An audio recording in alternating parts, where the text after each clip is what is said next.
wasn't timing or anything, but I know I got to hug the entire team almost twice, and we were a big team.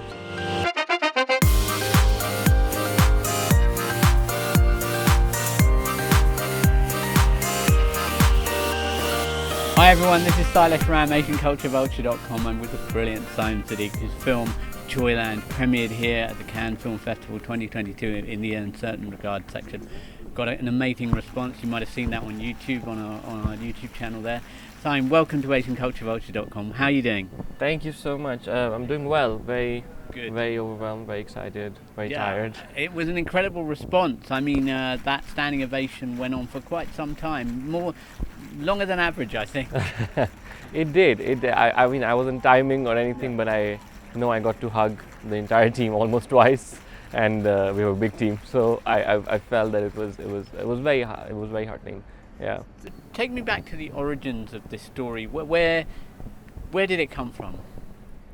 I think it's like it's hard for me to say spot one space where it came from or one thought process, because I think it was really an amalgamation of a lot of feelings, emotions, experiences, observations, watching other people, since my childhood, my teenage, and of course all of them had to do with gender. They had to do with patriarchy. It was something that makes me question things, the way we operate, the way we treat each other, and how almost every move that we make is kind of somehow informed by the patriarchal system that we live under. How would you describe Joyland to somebody who doesn't know anything about it?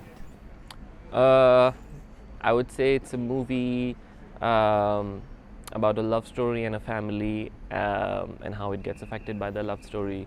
And it's really about an ensemble of characters and not just one character, because I think in our societies, particularly in Pakistan and in India also, I believe in South Asian culture, it's very hard to make an individualistic narrative.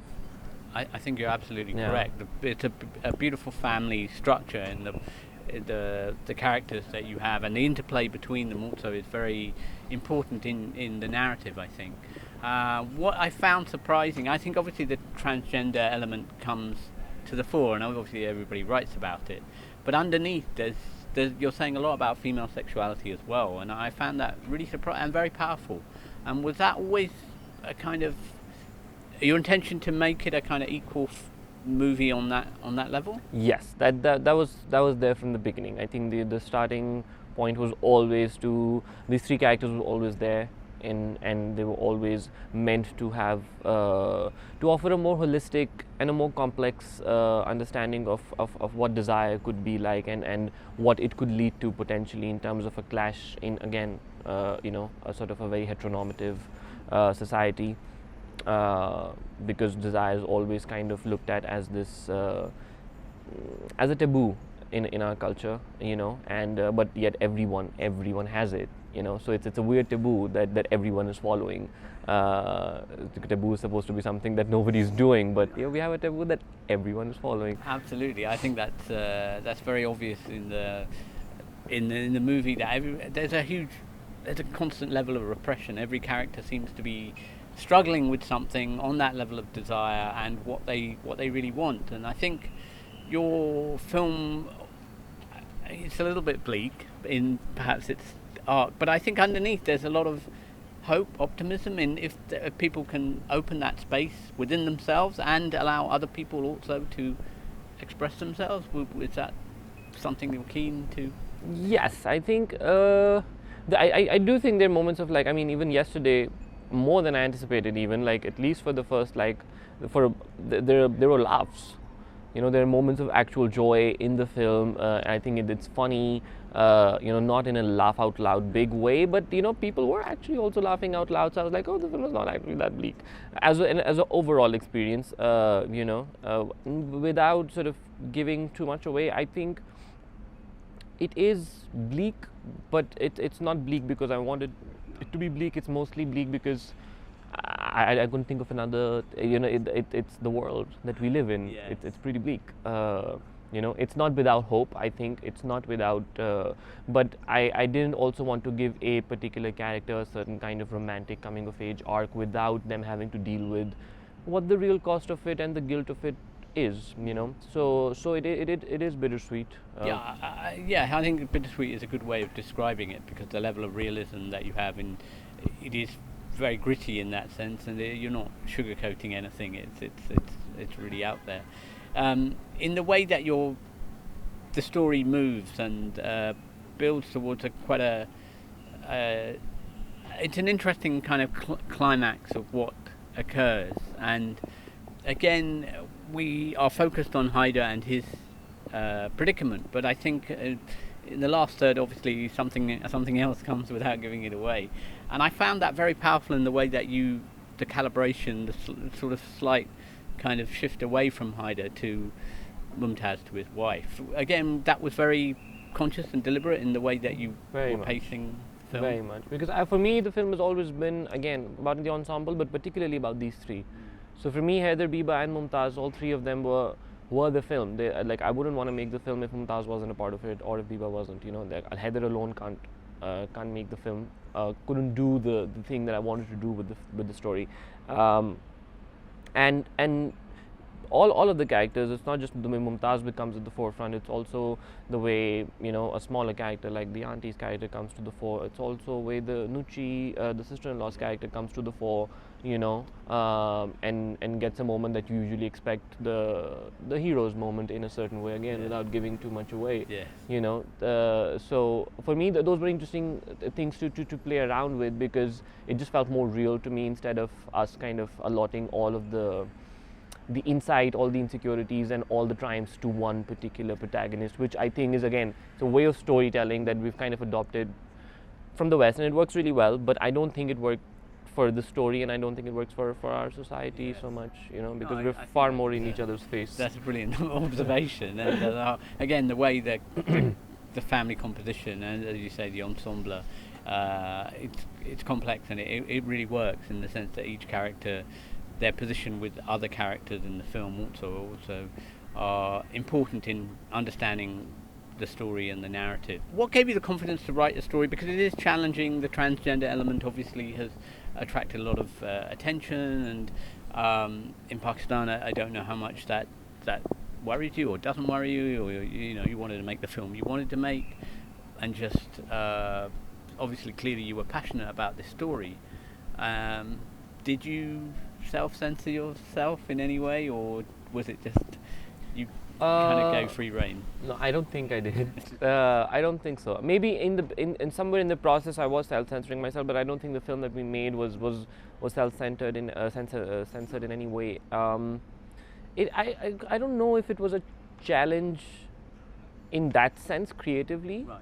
because if it feels like a challenge, one wouldn't do it. You know what I mean? Like, as an artist or as a creative person, you write the story because that's the story that you're most excited to write, and if the challenge is to do right by these characters and to explore them with the humanity that they deserve. I never felt like, oh my God, this is so, you know, what a courageous or whatever. It's not, you know. I could totally make another film if I wanted to, but this is the story I like. Yeah. And do you think people in Pakistan will be able to what's the kind of, because talking yesterday with Sawat and the censorship issues, is that going to be a problem? I wouldn't say it's going to be a problem. I hope it's more of a discussion. I understand that, you know, I'm not expecting, I don't have utopian expectations about, you know, what they have a job to do. Yeah. I have a opinion about that particular job, but that's separate from what I want to do with the film, because I wanted to release in some form or shape. So yeah, if there's certain things that they want to censor about the film and we can sort of come to an agreement with, I do. My intention is to release it back home and for people to watch it. And in theatres, are you very? I'm in theatres. Yeah, in theatres. But I do think the theatrical experiences for this kind of film, because we've started watching films in a very bad way now, because we're always on our phones and we don't watch half the movie, you know. And I don't think this movie works without it, because it's about the little things which you miss. I have to say it's compelling. I don't think you'd want to just stop after the first third, because you really want to know what happens. And the characters are really interesting because they're very subtle, and obviously the way the composition of the movie is absorbing and engrossing, and the character composition, again, the ensemble acting, very good. How did you go about casting? It's a bit of a tricky. It was tricky because there were a lot of actors who said no, who really wanted to do a feature film, but then they didn't want to do these parts, because they were scared or whatever. And again, if it felt challenging, they didn't do it. But with this, it just somehow became more to do with, I just wanted a good actor for every part, and then I was like, we'll put in the work to sort of fit in.